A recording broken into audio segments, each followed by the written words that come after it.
అందరికీ నమస్కారం. ఇప్పుడు ఒక ప్రేయర్ చెప్పేస్తాం. ఇక్కడ చేరి ఉండే తల్లిదండ్రులందరూ కూడా మంచి బిడ్డ అంటే దీర్ఘాయుష్గా, మంచి ఆరోగ్యం, మంచి గుణాలు, మంచి తెలివితేటలతో తల్లిదండ్రుల మాటలు బాగా విని వాళ్ళతో లాస్ట్ వరకు తోడుగా ఉండే బిడ్డని, ఫ్యామిలీకి, సమాజానికి గిఫ్ట్గా ఉండే ఒక బిడ్డని, ప్రేమతో ఏ ఫీల్డ్లో అయినా సక్సెస్ విత్ ఇంటెగ్రిటీ అటువంటి బిడ్డని హ్యాపీగా, ఈజీగా, కాన్ఫిడెంట్గా తీసుకుంటారు అని మనస్ఫూర్తిగా ప్రార్థిస్తున్నాం. ఇప్పుడు ఇక్కడ ట్రీట్మెంట్ తీసుకొని ప్రెగ్నెన్సీ వచ్చిన వాళ్ళు వాళ్ళ ఎక్స్పీరియన్స్ మనతో షేర్ చేసుకుంటారు. వాళ్ళు చెప్పిన ఎక్స్పీరియన్స్ మనం మనసు పెట్టి వినాలి. ఇప్పుడు తన ఎక్స్పీరియన్స్ చెప్తున్నారు. నా పేరు చైతన్య. నేను ఇక్కడే 2-3 మంత్స్ తీసుకున్నాను ట్రీట్మెంట్. 2-3 మంత్స్లోనే ప్రెగ్నెన్సీ అనేది నేను కన్సీవ్ అయ్యాను. ఫస్ట్ మేము బెంగళూరులో ఉన్నాము. బెంగళూరులో చూపించుకున్నాము, కానీ కన్సీవ్ అవ్వలేదు. 1 ఇయర్ అక్కడే చూపించుకున్నాము. 1 ఇయర్ బెంగళూరులోనే చూపించుకొని కన్సీవ్ అవ్వట్లేదని వేరే మేడం సజెస్ట్ చేశారు మాకు ఈ హాస్పిటల్. మేము అప్పుడు ఈ హాస్పిటల్కి వచ్చాము. అప్పుడు మాకు నెగిటివ్ థింకింగ్ ఉండింది. తీసుకుంటామో తీసుకోలేమో, ప్రెగ్నెన్సీ వస్తుందో రాదో అలా మైండ్ సెట్ ఉండింది. ఇక్కడికి వచ్చాక ఈ స్టాఫ్ కానీ మేడం కానీ పాజిటివ్ థింకింగ్తో పాజిటివ్గా, మాకు ఎన్విరాన్మెంట్ కూడా పాజిటివ్గా అనిపించింది. మేము పాజిటివ్గా బేబీని తీసుకున్నాము. ఇప్పుడు వచ్చేసి మా బేబీకి 1.8 months. వెళ్ళి ఎన్ని సంవత్సరాలకి మీరు వచ్చినారు? 3 years మేడం. 3 yearsకి. సో అట్లాంటి అంతకుముందు నెగటివ్గా ఉండేదంటే ఎట్లాంటిది? అక్కడ ఎన్విరాన్మెంట్ కూడా ఎవరు ఉండేవాళ్ళు కాదు, మేమిద్దరమే ఉండేవాళ్ళము. ఓకే. వస్తుందో రాదో అన్న ఫీలింగ్లో ఉండేవాళ్ళం. ఎవ్రీ మంత్ రాలేదు? ఇర్రెగ్యులర్ పీరియడ్స్ ఉన్నాయి మేడం. ఫస్ట్ నుంచి ఇర్రెగ్యులర్. ఇక్కడికి వచ్చాక రెగ్యులర్ అయ్యాయి పీరియడ్స్. రెగ్యులర్ అయ్యి 2nd monthలోనే కన్సీవ్ అయ్యాను. ఎందువల్ల రెగ్యులర్ అయింది అనుకుంటున్నారు? మైండ్ సెట్ అనుకుంటున్నాను. ఎక్కువ స్ట్రెస్ ఫీల్ అయ్యేదాన్ని, ఒక్కటే ఉండేదాన్ని ఇంట్లో. ఓకే. ఇక్కడ ఎన్విరాన్మెంట్ మొత్తం కమ్యూనికేషను బాగా ఇంప్రూవ్మెంట్ అయ్యింది. ఓకే. అంటే బెంగళూరు నుంచి వచ్చి ట్రీట్మెంట్ తీసుకుని పోయారా? లేదు మేడం, బెంగళూరు నుంచి ఇక్కడికి ట్రాన్స్ఫర్ అయ్యి వేరే మేడం వల్ల ఇక్కడికి సజెషన్ చేస్తే వచ్చారు. ఓకే. ఓకే. సో ఇక్కడ ఎట్లా ఇంటి పక్కన అంతా కొంచెం బాగుంది environment. Okay. Okay. So mind సెట్లో ఎట్లాంటి చేంజ్ వచ్చింది? వీడియోస్ చూసి అక్కడ ఎక్కువ టాబ్లెట్స్ ఇచ్చేవాళ్ళు. ఎక్కువ టాబ్లెట్స్ వల్లనే కన్సీవ్ అవుతాను అనే మైండ్ సెట్ లో ఉండేదాన్ని. ఇక్కడ న్యాచురల్ వేలో మెడిటేషన్ కానీ డైట్ కానీ న్యాచురల్ వేలో కన్సీవ్ అయ్యాం. ఓకే. ఏది బాగా హెల్ప్ అయింది అనుకుంటున్నారు? డైట్ హెల్ప్ అయింది అనుకుంటున్నాను. ఎక్కువ న్యాచురల్ వేగా డైట్ హెల్ప్ అయింది అనుకుంటున్నాను. ఓకే. వీడియోస్ ఏమైనా చూసేవాళ్ళ? అంతా లేదు. ఆ వీడియోస్ చూస్తాం. ఓకే. వాకింగ్, కపుల్ వాకింగ్ చేస్తూ ఉన్నాము. కమ్యూనికేషన్ బాగా పెరిగింది హస్బెండ్ అండ్ వైఫ్. అలా ఎట్లాంటి కమ్యూనికేషన్ ఇంప్రూవ్మెంట్ అంటే ఎట్లా? అప్పుడు ఎక్కువ జాబ్ స్ట్రెస్లోనే ఉండి ఎవరి వాళ్ళు ఉండేవాళ్ళము. ఇట్లా వాకింగ్ కానీ కన్వర్సేషన్స్ పెరగడం కానీ, ఇక్కడికి వచ్చిన తర్వాత కపుల్ వాకింగ్ చేయడం వల్ల కమ్యూనికేషన్ బాగా పెరిగింది. ఓకే. అంటే ఎటువంటిది షేర్ చేసుకునేవాళ్ళు? దానివల్ల ఎట్లా అనిపించేది? దేని గురించి అయినా, డైట్ గురించి కానీ, ప్రెగ్నెన్సీ గురించి కానీ, హెల్తీ బేబీస్ గురించి కానీ. ఓకే. అట్లా మాట్లాడుతున్నాం. మామూలుగా అయితే అట్లా అక్కడ ఎవరు జాబ్ వాళ్ళు దేంట్లో ఎవరిది వాళ్ళ ఉండేవాళ్ళం. ఓకే. ఓకే. అది ఖచ్చితంగా యూజ్ అవుతుందా ఇట్లా కపుల్ వాకింగ్ కూడా? యూజ్ అవుతుంది మేడం. ఖచ్చితంగా హెల్ప్ అవుతుందనే చెప్పాలి. ఎందుకంటే ఒకరి థాట్స్ ఒకరు షేర్ చేసుకుంటారు. ఏవన్నా ఫీలింగ్స్ కూడా షేర్ చేసుకోవడం వల్ల కొంచెం స్ట్రెస్ అనేది తగ్గుతుంది అనిపిస్తుంది. అది ఖచ్చితంగా తగ్గుతుంది. ఇంకొకటి ఎదుటి వ్యక్తిని మనం అర్థం చేసుకోవడం కూడా ఉంటుంది అంతే కదా. లేకపోతే మామూలుగా ఫ్రీగా మాట్లాడుకునే టైం ఇంట్లో ఉండదు. తనేమో జాబ్కి వెళ్ళిపోతారు, మనం ఇంట్లో ఉంటాము, ఎక్కువ ఆలోచిస్తూ ఉంటాము. ఓకే. ప్రెగ్నెన్సీ వచ్చినప్పుడు ఎట్లా ఫీల్ అయినారు? హ్యాపీగా ఫీల్ అయ్యాము. ఇక్కడ 9 months వరకు చూపించుకున్నాము. ఇంకా అమ్మ వాళ్ళ ఇంటి దగ్గర అక్కడే నార్మల్ డెలివరీ అయ్యాను. నేను నార్మల్ డెలివరీ అవ్వాలి అని చెప్తూ ఉండేదాన్ని బేబీకి. బుక్ కూడా చదివేదాన్ని రోజు. హెల్ప్ అయింది, చాలా హెల్ప్ అయింది. నేనైతే నార్మల్ డెలివరీనే అయ్యాను. Okay okay. సో ఇప్పుడు ఒక్కొక్కసారి 2-3 monthsలో ప్రెగ్నెన్సీ వచ్చేస్తుంది కదా. కొంతమందికి లేట్ కూడా అవుతుంది, అంత తొందరగా కాదు. వాళ్ళు అట్లా ఉన్నప్పుడు వాళ్ళు ఏం చేస్తే వస్తుంది? ఎందుకంటే ఇది అడుగుతున్నానంటే కొంతమంది ఏం చేసింది నీకు హెల్ప్ అయింది అనేది ఇంకొకసారి చెప్పు. డైట్ బాగా హెల్ప్ అయిందని చెప్పాలి నాకు. నేను అక్కడికన్నా ఇక్కడ డైట్ చాలా చేంజ్ చేసుకున్నాను. ఎట్లాంటిది? నట్స్, ఫ్రూట్స్ ఎక్కువ, బ్రేక్ఫాస్ట్లో ఇవి ఆయిలీ ఫుడ్స్ అట్లా ఏం లేకోకుండా స్ప్రౌట్స్ అట్లాంటి ఎక్కువ ఇంక్లూడ్ చేసుకున్నాం. జ్యూసెస్ అదంతా మనకు అలవాటు లేదు కదా. 2-3 monthsలోనే ఎట్లా ఇష్టంగా చేస్తున్నారా, కొంచెం కష్టపడి? ఇష్టంగానే చేస్తున్నాం మేడం. ఎందుకంటే కావాలి, తీసుకోవాలి అనే స్ట్రాంగ్ డెసిషన్ తీసుకున్న తర్వాత అది ఇష్టంగానే చేసాము. Okay okay.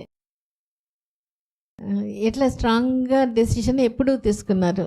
ఇక్కడికి వచ్చిన తర్వాత తీసుకోగలమనే నమ్మకం అయితే వచ్చింది.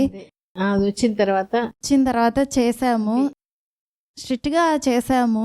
డైట్, మెడిటేషన్ అనేటివి కొద్దిగా స్ట్రెస్ ఫ్రీ అయ్యి వచ్చి. అంటే మీ హస్బెండ్ నీకు కొంచెం పాజిటివ్గా చెప్పేవాళ్ళ? హస్బెండ్ సపోర్ట్ ఉండింది. నీకు పీరియడ్స్ రెగ్యులర్ అయినప్పుడు ఎట్లా ఫీల్ అయినావు? హ్యాపీగా ఫీల్ అయ్యాను. ఎప్పుడు ఇర్రెగ్యులర్గా వస్తుంది. ఎన్ని మంత్స్కి ఒకసారి? 2 monthsకి 3 monthsకి అలా వచ్చేది. ఎగ్ క్వాలిటీ కూడా కరెక్ట్గా లేదు. అంతేనా? ఫస్ట్ నుంచి అంతే మేడం. ఫస్ట్ నుంచి అలానే ఉండింది. కాలేజ్ టైం నుంచి కూడా అలానే ఉండింది. ఇక్కడికి వచ్చాక కొంచెం బెటర్, కరెక్ట్గా వచ్చేసింది. ఇది చాలా చాలా ఇంపార్టెంట్. కొంతమందికి అన్నీ ఇక్కడ వచ్చి ట్రీట్మెంట్, కౌన్సిలర్స్ ఇదంతా ఉండి కూడా టైం తీసుకుంటుంది. కొన్నిసార్లు వీళ్ళకి జస్ట్ 2-3 months. ఇది ఏంటంటే అంతకుముందు ఈమె కూడా చాలా బాధతోనే ఉండేది. నాకు రాదేమో, అంతే కదా, నాకు కష్టమేమో, ఇన్ని మందులు మింగితేనే వస్తుందేమో, అట్లా ఉండింది.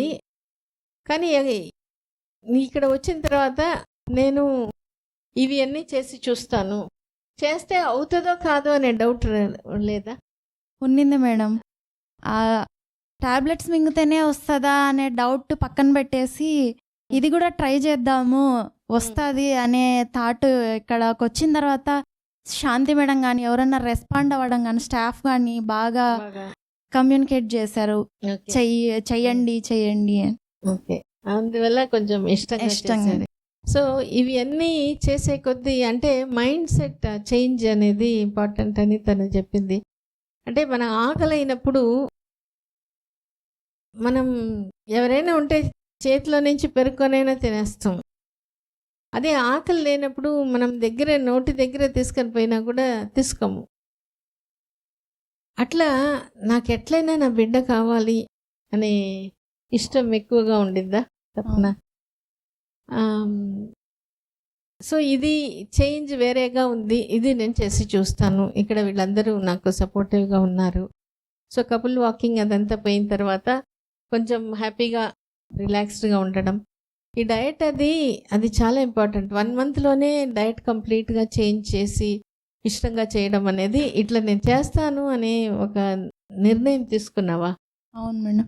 ఎందుకంటే డయట్ అంత ఈజీగా మారడం కొంచెం టైం పడుతుంది, కానీ చేంజ్ చేశాను మేడం. ఎందుకంటే ప్రెగ్నెన్సీ కావాలి, అప్పటికే 2-3 years అయింది కదా, లాంగ్ అవుతుందేమో అనే థాట్ ఉండింది. చేసి చూద్దాం ఏమవుతుంది అనే థాట్లో చేశాను, చేంజ్ చేసేసాను. తంది చేంజ్ చేశాను, నేను చేంజ్ చేసుకున్నాను. ప్రెగ్నెన్సీ వచ్చినప్పుడు ఒప్పుకోగలిగావు, అంతే కదా. ఇది ఇంపార్టెంట్. ఇంకొక ఇంపార్టెంట్ పాయింట్ ఏంటంటే వట్టి మందుల వరకే మిగి డయట్ ఎక్సర్సైజ్ అంతా, అంటే డయట్ ఎక్సర్సైజ్ మనం సొంతంగా చేస్తాము.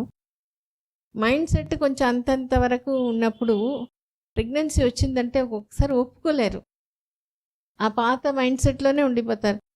ఇది ప్రెగ్నెన్సీ నిజంగా నాకేనా, 2-3 సార్లు టెస్ట్ చేసుకుంటారు, స్కానింగ్ తీసుకుంటారు. కొన్నిసార్లు ఆ స్ట్రెస్ ఎక్కువ నమ్మలేకుండా పోబట్టి ప్రెగ్నెన్సీ కూడా పోయిన వాళ్ళు ఉన్నారు. సెకండ్ టైం వాళ్ళకి అర్థమవుతుందా నాకు కూడా ప్రెగ్నెన్సీ వస్తుంది అని. ఎంత స్ట్రాంగ్గా పడిపోతుంది మన థాట్కి, ఈ కన్సెప్షన్కి, ప్రెగ్నెన్సీ స్మూత్గా ఉండేదానికి అంత కనెక్షన్ హార్మోన్స్ ద్వారా ఉంటుంది అనమాట. అది మినిట్స్ అవర్స్లో జరిగిపోతుంది.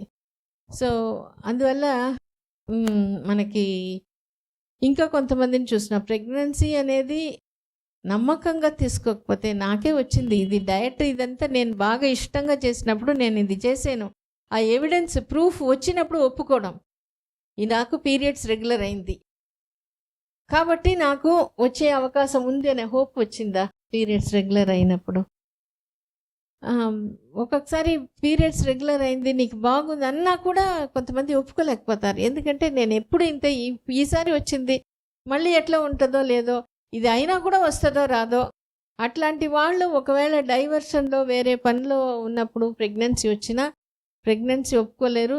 డిఫరెంట్ స్టేజెస్లో చూసేస్తున్నాం, వెంటనే గ్రోత్ సరిగా లేకుండా పోవడం.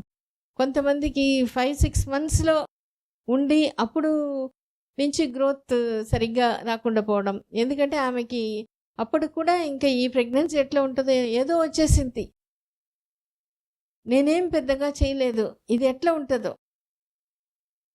ఇంకా 9 months వరకు కూడా అదే ఫీలింగ్, నాకు నేనేం చేయలేదు, ఇది ఎట్లా ఉంటుందో ఏమో. అట్లాంటి డిఫరెంట్ ఇది బేబీని కూడా అఫెక్ట్ చేస్తుంది. సో అందువల్ల నేనేం చెప్తానంటే తీసుకునేటప్పుడు కాన్ఫిడెంట్గా తీసుకోవాలి. ఏదో గర్భం వచ్చేసింది నాకు అనేది కాదు, నేను దీనికి I have paid the price, నేను ఇదంతా చేశాను కాబట్టి నాకు వస్తుంది. ఇప్పుడు మనకి చాలాసార్లు ఏంటంటే ఎవరో ఒకరు పక్క నుంచి చెప్పాలి. ఇంట్లో వాళ్ళు కానీ గట్టిగా చెప్పింటే నీకు ఖచ్చితంగా వస్తుంది. ఒక్కొక్కసారి లేట్ అయితే ఏముంది, లేట్ అయినా వస్తుంది, రాకుండా ఎట్లా పోతుంది. ఆ ఒక్క మాట కొంచెం స్ట్రాంగ్గా కానీ చెప్తే అందరికీ ఎప్పటికో వచ్చేసి ఉండేది. ఇంట్లో వాళ్ళు ఎవరు చెప్పటం లేదు, ఎందుకంటే వాళ్ళకి తెలియట్లేదు. సో అందుకనే మేము చెప్తున్నాము, చెప్పినప్పుడు తీసుకునే వాళ్ళకి బాగా తీసుకోగలుగుతున్నారు, తీసుకోలేని వాళ్ళని రిపీటెడ్గా చెప్పాల్సి వస్తుంది. అందుకనే మేము ఒక్కటి సరిపోదనే వీడియోస్ అది చూడమంటున్నాము, ఇట్లా చెప్పుకుంటాం. కానీ ఒకటి, ఎందుకంటే ఎవరి బాధ వాళ్ళది, ఎవరి జర్నీ వాళ్ళది. ఒక్కొక్కసారి ఈ పాపలాగా తొందరగా అయిపోతుంది, ఒక్కొక్కసారి కొంచెం లేట్ అవుతుంది. లేట్ అయినా వదిలిపెట్టకుండా ఎవరు సాగిస్తున్నారో వాళ్ళు ఖచ్చితంగా సక్సెస్ అవుతారు. కానీ ఆ వెయిటింగ్ టైంలో వాళ్ళు చాలా బాగా ఇంప్రూవ్మెంట్, సెల్ఫ్ డెవలప్మెంట్ మాత్రం బ్రహ్మాండంగా ఉంటుంది. అందుకే లేట్ అయింది అనేది మాత్రం దాని గురించి బాధపడాల్సిన అవసరమే లేదు. ఎందుకంటే వాళ్ళు వాళ్ళని మంచి మదర్గా బాగా తీర్చిదిద్దుకుంటారు, చాలా మంచి బిడ్డని వాళ్ళు తీసుకుంటారు. అందుకని దీనికి టైం ఏమీ పెట్టుకో, తొందరగా వస్తేనే మంచి బిడ్డ, లేట్గా వస్తే నేను ఫెయిలియర్ అనేది లేదు.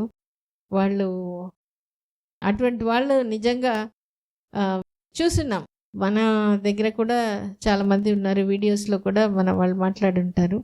సో అందుకని time is not a matter.